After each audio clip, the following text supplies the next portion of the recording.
When Trump and his MAGA camp demanded that we make America great again, the obvious question for most people was, well, what period are we talking about? Because a cursory understanding of history would lead most to the obvious conclusion that those of us alive right now are definitely living in the greatest of times. So what are we talking about? The Great Depression? World Wars? Slavery? Pre-women's rights? The racial unrest of the 1960s? Like, what exactly are you people trying to time travel the country back to? And over time, it has become clear that many within the MAGA camp do indeed long for times of racial and gender inequality, convinced that their status as losers in life is not their own fault, of course, but instead the fault of other demographics who have snuck in and robbed them of their gumption and ability to build a better life. But for others, those within the right-wing apparatus who don't hold sinister and creepy views about oppressing their neighbors, their answers tended to coalesce around one decade where they thought America had it figured out and they wanted us to return to. And that was the 1950s. The era of the Cold War, of political blacklist, racial segregation, atomic bomb concerns, vets with untreated war trauma, alcohol abuse resulting in domestic violence, and women popping tranquilizers just to look at their husbands. Oh, and not to mention extreme poverty. But really, spend 5 minutes talking to these people and it will quickly become clear that their understanding of the 1950s comes from an old Hollywood set like Leave It to Beaver and that alone. Oh, Woody, it's just lovely. I told you not to make a fuss. You did?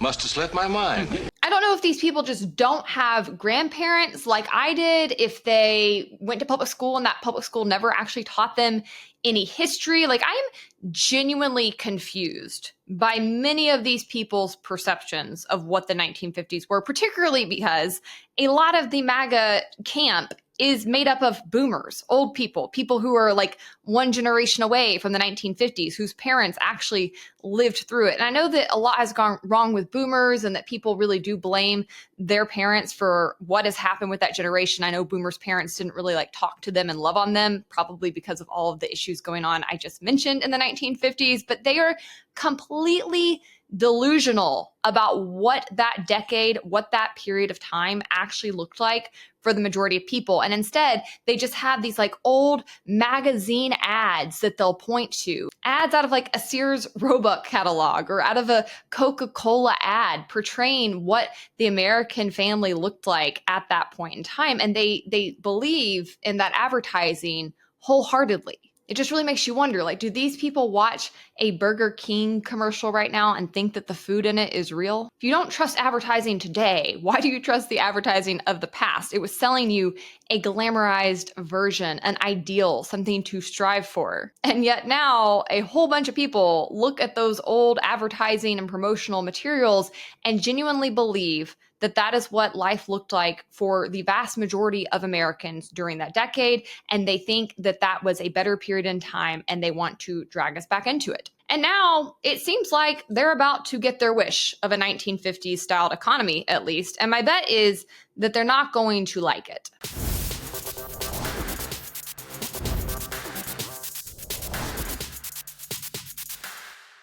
First, I'm Hannah Cox. Welcome to my channel where I bring you politically homeless takes on politics and culture. Before we get started, take a second to like this video, head over and subscribe to my channel, and don't forget to hit that notification bell while you're there so you never miss any of my episodes. As Trump continues to amp up his trade war and the feckless Republicans who are in office continue to go along with it because fealty is the only requirement to be an elected Republican these days, concerns for a coming recession, empty shelves, and higher prices loom large. But when asked about these concerns, Trump essentially told people to get over it. You said this week, got a lot of attention. You were at your cabinet meeting. You said, quote, I'm going to quote what you said, maybe the children will have $2 instead of $30. Yeah. And maybe the $2 will cost a couple of bucks more than they would normally.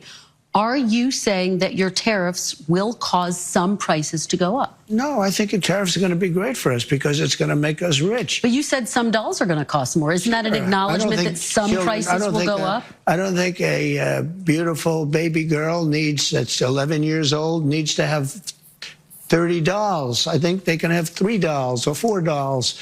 You will own nothing and be happy. Personally, I was under the impression that the whole "you will own nothing and be happy" was a communist left-wing movement. Oh wait, It is. MAGA, when you really boil down their ideology, is a left-wing communist ideology. They just have an R next to their name. But really, if you look at what they're after, if you look at their beliefs, you look at the policies they want, the MAGA movement is a mirror image to the socialist Bernie Sanders AOC movement on the left. They all believe that they're being oppressed by some other demographic and that the reason they are not succeeding in life has nothing to do with them and everything to do with some other group that's just refusing to let them thrive. They all want DEI for their in-groups, right? The left wants it for people of color, but the right, at least the MAGA portion of it, wants it for white people and particularly for white men. They all want free stuff. They all believe that they should get a whole bunch of stuff free. They just differ on what that stuff should be. And both movements are made up of people who believe the government can and should protect them from the realities of having to be an adult. Like, they really don't want to have to contend with the rules of economics, like the law of supply and demand, and they think the government can prevent them from having to do that. Oh, and they all want to silence their opposition. So yeah, when you really sit back and think about it, the fact that we are now at the you will own nothing and be happy portion of the MAGA agenda, it actually isn't that surprising. And the base is just completely in a cult. Trump's popularity is dropping and dropping fast, particularly with independents and moderates, but his base is in a cult and they are holding strong. And it is crazy to watch them just parrot whatever he tells them. He's just a very funny man. You have to understand how he operates. No president, nobody can come in and change things overnight. I really believe that he's the one God's chosen. I'm really very optimistic. I know tariffs got everybody scared. Tariffs, they don't scare me at all. I'm willing, I think, to go through a little bit of initial pain. We have to have some pain to have the gain. I think that sometimes you have to go through a little bit of the fire to get to the end of the rainbow. Nobody likes to pay more for anything, I don't, but in the long run, I think it's going to be good. People are saying, oh, well, prices are going to go way up, we won't be able to do anything. Well, how was the last 4 years? My grocery bills were ridiculous. That was for no reason. This is for a good reason. Just 2 weeks to slow the spread. Just don't see your grandma for a little bit. What's the big deal? Just wear your mask. You have an obligation to protect the public's health. It's the exact same energy. Just watch your retirement and your savings and all of your hard work go down the drain. What do you care? It's just a little suffering. You should be willing to suffer for the public good. Not only are these arguments problematic on their face, they're also really stupid when you consider what they believe you should suffer for. Like, at least the COVID Karens genuinely believed that lives were in danger and that going through their rituals was going to save lives. Trump and the MAGA camp currently believe that the economic suffering, their terrible ideas that have failed over and over and over throughout history, they believe that it's worth it to go through that because ultimately what? It's going to get some factory jobs back over here. As a person whose grandfather worked in a factory because he only had an 8th grade education, I can tell you firsthand that me working in a factory was the last thing on earth he would have hoped for me. In fact, he pushed for all of his kids to have a better life than he had had, and all of them ended up going to college and becoming far more successful, for which he was very proud and very grateful that they didn't have to do dirty, back-breaking, monotonous work every day for 50 years of their lives. As this person on Twitter said, your kids will have fewer toys and your families will work in factories for generations in the golden age are some banging talking points. I don't know how this sort of interview is not political suicide. I cannot fathom Barack Obama coming on my TV and saying this and the country not completely melting down, as it should. Because it's disgusting and ridiculous. You and your kids will be poorer than the generations before you because I'm obsessed with a failed ideology that I'm going to shove down your throats because I'm economically illiterate. I am so fed up with these people. I saw this piece in the Dispatch over the past couple of days that I thought absolutely hit the nail on the head, and it was based around that quote we've all heard about how weak men create hard times and essentially saying that's where we're at in history right now.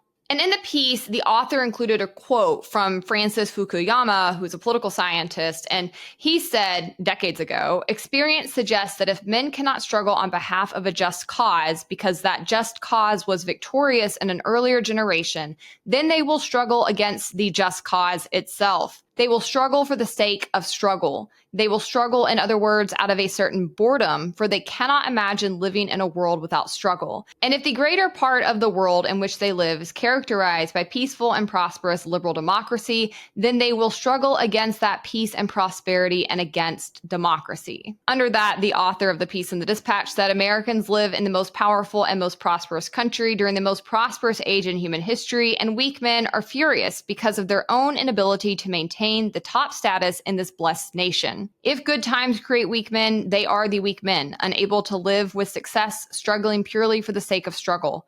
They don't feel loved or appreciated enough by society, so they're burning it down just to feel some warmth. And he's right. I have said and will continue to say there are problems in society. We should always be striving to create better times, to make things more affordable. The Democrats have done tremendous damage to our way of life via regulations and spending over the past decade to 15 years. Republicans have often joined them, at least in the spending part. And it is for those reasons that your college education is now so expensive. It is for those reasons that so many of you cannot afford to own a home. It's for those reasons that the cost of your goods and services have skyrocketed over the past 5 years. And you should be upset over those things. But if you're going to be upset, you have to do your due diligence to adequately figure out what caused those problems and then go and target the actual root causes of the problem. That's not what Trump and his ilk are doing in trying to push tariffs on everybody. Instead, they're running around creating a false narrative that Americans right now have regressed, that we don't have it as good as people did in the 1950s, which is absolutely low IQ. And if you sit and think about it for even 2 minutes, I think you would recognize that yourself. If you think about the standard of living we now all enjoy, if you think about the modern amenities that are just expected, they aren't even considered luxuries that people in the 1950s would have chewed off their right arm to access. There is no way you would actually want to go and trade places with somebody who lived in 1950. The truth is that despite some of the issues we need to address in society, we are still improving. We do still have it much better than people did in prior decades. As my friend Russ Latino pointed out on Twitter, he said, just a reminder that the American middle class has not, in fact, been gutted. And he put up a graph showing the percent shares of U.S. households by total money income and constant 2023 dollars compared to 1967. And as you can see, the middle class is doing much better and continuing to grow. Another person on Twitter pointed out that wages adjusted for inflation and including housing are higher than they've ever been. This includes the bottom 10th percentile, which are up by 40% since 1973 alone. The whole Americans are poorer than they used to be is simply not true. And here's another graph showing quite plainly that real median wages grew 29% since 1979. Like, they are betting on you being economically illiterate and perhaps even functionally illiterate in order to get you to buy in to this ridiculous agenda. We aren't living in hard times. And even if you look at what's happening with China and manufacturing, like, yes, they have slowly become the world's top manufacturer, which means that we all get a lot more options, a lot more goods for much cheaper prices. That benefits us here in America.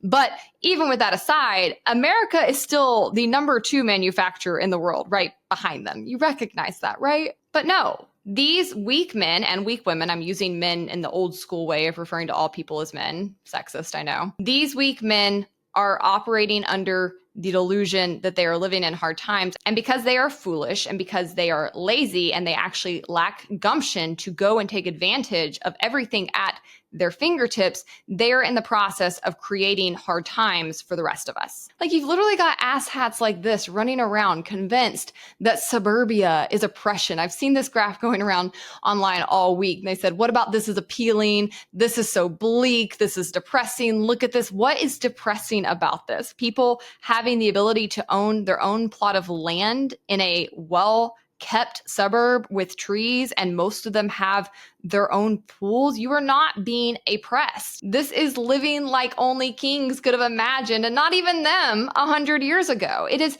phenomenal. The gains that have been made in the standard of living thanks to capitalism just in the past 50 years, much less in the past 250 years. It's an entitlement problem. A lot of these people think they deserve to be on top with no effort. A lot of these people, I think, were sold a version of America that was deeply unhelpful. And I think I got sold this a little bit too in my childhood, but it was one of like, we've arrived, right? You are an American. You have the world at your fingertips. And I think a lot of people genuinely grew up believing that that meant they wouldn't have to work that hard to be on top. When in reality, what it meant is that you live in very peaceful and prosperous times. You live in a country where you have a lot more advantages than other people. You still are going to have to work hard to have a good life, to have lots of amenities. You're still going to have to be an interesting person to attract a good mate and have a family, but you have it easier than many people do in other countries. But instead, a lot of people, particularly a lot of young men, it seems, got that message and believed that everything should just be handed to them on a silver platter. And when they grew up and found that it wasn't, that they actually had to strive, that they actually had to put some effort in, they were willing to burn the world down around them. Because just like communists on the left, the thing they really can't stand is seeing somebody else do better than them. They would rather everybody be equally poor, equally worse off, rather than have to look in the face of their own inadequacies. And you'll notice that the goalpost is moving, even with Trump and the people around him, right? It was like just a little temporary pain to get to the other side, even though the other side isn't somewhere we should want to go in the first place. But that was the message initially. And now it's turning into, why does your kid need all those toys? Who cares if you only have one option of dolls? Who cares if you can't afford more than one kind of cereal? Who cares if our supermarkets look like communist Russia? Who cares if you only have one set of sheets for your bed? Now, personally, I think if you're only going to get one option when it comes to sheets on your bed, you should make it a set of bedding from Cozy Earth. Cozy Earth's bedding is designed with soft, durable, temperature-regulating bamboo viscose. We recently got a new set, and I am turning into an even bigger bed girl than I was before. I don't know if you guys saw that TikTok too, where the girl was talking about being a bed girl versus a couch girl. But for me, the answer was instantaneous. I am a bed girl. I want to be in my bed as much as possible. I like to work from bed. I like to watch TV in bed. I read in bed. I want to eat in bed. Like, get me into my bed as early as possible. But funnily enough, when Logan and I first got married, we had an issue because he is a couch guy. And like, I could never get him to hang out in bed with me, but not anymore because he is obsessed with our new bedding as I am. This bedding really is incredible, guys. I have never been inside the bedroom of a royal, but I think you know that that's my vibe. And I have to assume that this is what their bedding looks like. It is so luxurious, so elegant. In fact, it's about to inspire an entire room renovation because now I feel like the rest of my master bedroom can't keep up with the new bedding. So we'll see how that goes. But not only does it look great, it's also buttery soft, super breathable.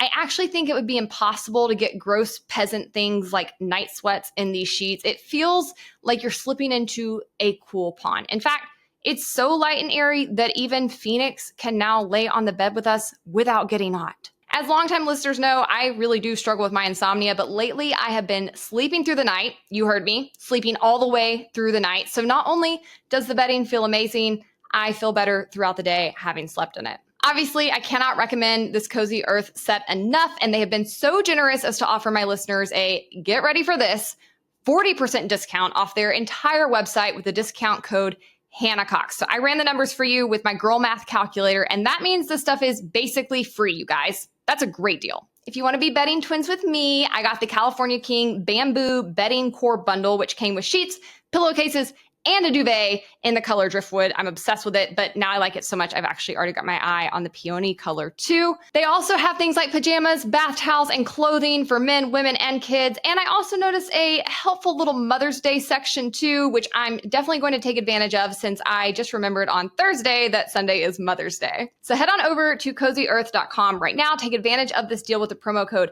Hannah Cox. And while you're finding that link in the show notes, don't forget to like this video and subscribe to my channel while you're at it. The Cozy Earth sheets are so nice that you are going to feel like you're sleeping in Trump Tower, which brings me back to our regularly scheduled programming because in case you've forgotten, Trump Tower looks like this. This is the guy telling you that you don't need so many options and that you should be happy with less. And look, Trump is crazy, okay? He's had a hard-on for tariffs for as long as anyone can remember, and he tried to do a bit of this in his first term, but at that time, there were still some actual leaders on the right who didn't just roll over and do whatever he wanted, and they were like, oh my God, you have to stop this. This is a really bad idea. Like, everybody agrees economically this is a terrible idea, and they were able to hold off his worst impulses. But now, no one is coming to save you. All of those kinds of people have been long boxed out of the GOP. So the modern leaders that are surrounding him, even though they also all know that these tariffs are a bad idea, they don't care. They've secured their role and their income, and they're absolutely willing to throw you and your family under the bus to keep it. The other thing, too, is this reporter behind me was quite snarky the other day when President Trump talked about the girl having two dolls. And he said, well, what? President didn't take the question, but he said, what would you tell that girl? And I said, I would tell that young girl that you will have a better life than your parents, that you and your family, thanks to President Trump, can now be confident again that you will have a better life than your parents, which working class Americans had abandoned that idea. Your family will own a home. You will be able to advance. You will have a good education. You will have economic freedom. That's what we are advancing. Yeah, that's U.S. Treasury Secretary Scott Bessent lying to your face because he knows tariffs are detrimental. He has said as much in the past, but now he is picking up Trump's talking points. He knows tariffs will not make the cost of your housing more affordable. In fact, they are going to make it more expensive. You'd have to be in like the lower double digits of IQ to not know that, because you have to understand that building a house requires supply. It also requires labor, which Trump is getting rid of at the same time. So the cost to build a house is going to go up excrementally. It's going to be a lot harder to build a house, which is the only thing that would actually bring down the price of housing. Scott is not in the lower double digits of IQ, by the way. He's very successful and quite independently wealthy. In fact, he recently sold this mansion on Rainbow Row for a whopping $18.25 million, setting a new record for a home on the Charleston Peninsula. So these people and their kids, they're not going to be going without extra dolls. They just think that you should. Tariffs are not going to bring manufacturing back. They're just going to make everything more expensive and harder to get, especially items that are made in America, because our cost of labor has already been rigged to be very, very high thanks to the unions and regulations. And because now the inputs will still have to come from somewhere else and will be more expensive to get. So all in all, that's just going to destroy our small businesses, which, by the way, continue to employ the vast majority of Americans. Meanwhile, it's going to give a huge windfall to the giant corporations yet again. It's like COVID 2.0, because these companies can withstand the tariffs and they can afford to whip their supply chains around on a whim. So just like Eat the Rich on the left only ever seems to actually put more money into the rich people's pockets, the same thing is happening with its equivalent on the right. Their policies are just going to hurt the little guy while enriching the people at the top. Even if the tariffs were to ultimately succeed in bringing manufacturing back, which they won't because they have nothing to do with the root cause of why jobs left and continue to leave in the first place, but let's say they did, all the suffering would still not be worth it. That still wouldn't be a good thing. It would still actually just mean that Americans are paying more for less. It would mean our country really would start to look more like the 1950s, where people had a much lower quality of life. This is America. We should be building for the future, not longing for the past. We should be expecting more options, not be preparing for less. All right, guys, I hope you like this episode. Make sure to like the video and subscribe to my channel if you've not already, and head over to some of the links in my bio if you want even more content.